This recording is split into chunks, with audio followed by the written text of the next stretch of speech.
ವಿಶೇಷವಾಗಿ ಮಹಿಳೆಯರು ಈ ಒಂದು ನನಗೆ ಶುಭವನ್ನು ಹಾರೈಸಿದ್ದಾರೆ. ಎಲ್ಲರಿಗೂ ನಾನು ಕೃತಜ್ಞನಾಗಿರ್ತೇನೆ. ಮುಂದೆನೂ ಕೂಡ ಕನ್ನಡದ ಬಗ್ಗೆ ಯಾವುದೇ ಅಡೆತಡೆ ಬಂದರೂ ಕೂಡ ಅದರಲ್ಲಿ ನಿರಂತರವಾಗಿ ಹೋರಾಟವನ್ನು ಮುಂದುವರ್ಕೊಂಡು ಹೋಗ್ತೇನೆ. ಯಾಕೆಂದರೆ ನಾನು ಅಲ್ಲಿಂದಲೇ ಬರ್ತೀನಿ, ಹೋರಾಟದಿಂದಲೇ ಬಂದಿದ್ದೆ. ಕೊನೆಗೆ ಹೋರಾಟದಿಂದಲೇ ನನ್ನ ಮುಕ್ತಾಯ.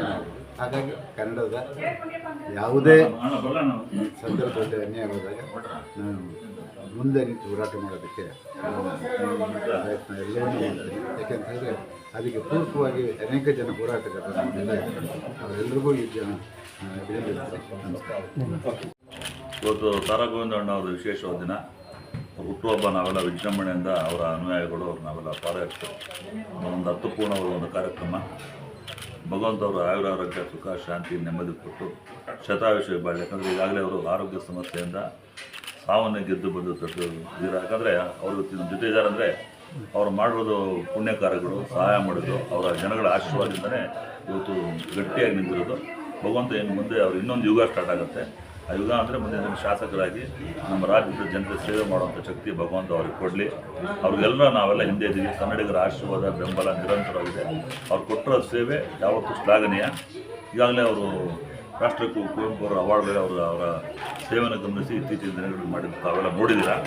ಅವತ್ತು ಅವರು ಮಾತಾಡೋಂಥ ಭಾಷಣ ಅದರಲ್ಲಿ ನೋಡಿರೋಂಥ ರಾಮಲಿಂಗಾರೆಡ್ಡಿ ಅವರು ಕೇಳಿ ಇವ್ರ ಬಗ್ಗೆನೇ ಒಂದು ನಾನು ಬುಕ್ ಬರೀಬೇಕು, ಗ್ರಂಥ ಬರೀಬೇಕು ಅನ್ನೋದು, ಗ್ರಂಥನೇ ಬರೀಬೋದು ಶುರುವಾಗಿದೆ ಸರ್. ಅದನ್ನು ಅವತ್ತು ಮಾತಾಡಿ ಕೇಳಿದ್ರೆ ದಿಗ್ಭ್ರಮೆಗೊಂಡ್ರು. ಇವ್ರ ಸಾಧನೆ ಏನು ಮಾಡಿದ್ದಾರೆ, ಇವರಿಂದ ಕನ್ನಡಕ್ಕೆ, ಕನ್ನಡತನಕ್ಕೆ, ಕನ್ನಡ ಬೆಳೆಸೋದಕ್ಕೆ ಏನು ಮಾಡಿ ಎಲ್ಲರಿಗೂ ಗೊತ್ತಿರೋ ವಿಚಾರ.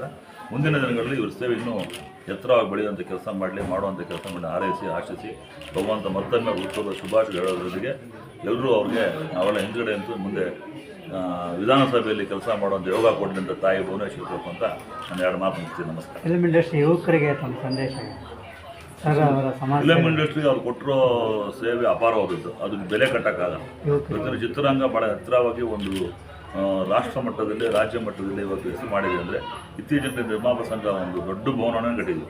ವರ್ಷ ಒಂದು 25 ಕೋಟಿ ಆಸ್ತಿ ಇದೆ. ಅದಕ್ಕೆ ಬೆಂಬಲವಾಗಿ ಅಂದ್ಕೊಂಡು ಬಿಲ್ಡಿಂಗ್ ಕಮಿಟಿ ಚೇರ್ಮನ್ ಆಗಿ ಮಾಡಿದ್ದಾರೆ. ವಾಣಿಜ್ಯ ಮಂಡಳಿಯೂ ಕೂಡ ಅವರ ಅಧ್ಯಕ್ಷತೆಯಲ್ಲಿ ಅವರ ಇದರಲ್ಲೇ ಮಾಡಿದ್ರು. ಸಾಕಷ್ಟು ಇಲ್ಲಿ ಸಹಾಯ ಮಾಡಿದ್ದಾರೆ. ಅದರಲ್ಲೂ ಇವರು ಮುಖ್ಯವಾದ ಪಾತ್ರ ವಹಿಸಿ ಮಾಡಿದ್ರಿಂದ ಅವ್ರ ಸೇವೆ ಯಾವಾಗಲೂ ಅದು ಬೆಲೆ ಕಟ್ಟಾಗೋ ಸೇವೆ. ಅದನ್ನು ಹೇಳೋಕ್ಕಾಗೋದಿಲ್ಲ. ಅದು ಒಂದು ಬೆಟ್ಟ ಇದಿತ್ತು. ಆ ಬೆಟ್ಟ ಕೆರ್ಸೋಕ್ಕಾಗಲ್ಲ. ಅವರು 1000 ವರ್ಷ ಆದರೂ ಜನ ನೆನೆಸ್ಕೊಳ್ಳುವಂಥ ಕೆಲಸ ಚಿತ್ರರಂಗ ಮಾಡಿದ್ದಾರೆ.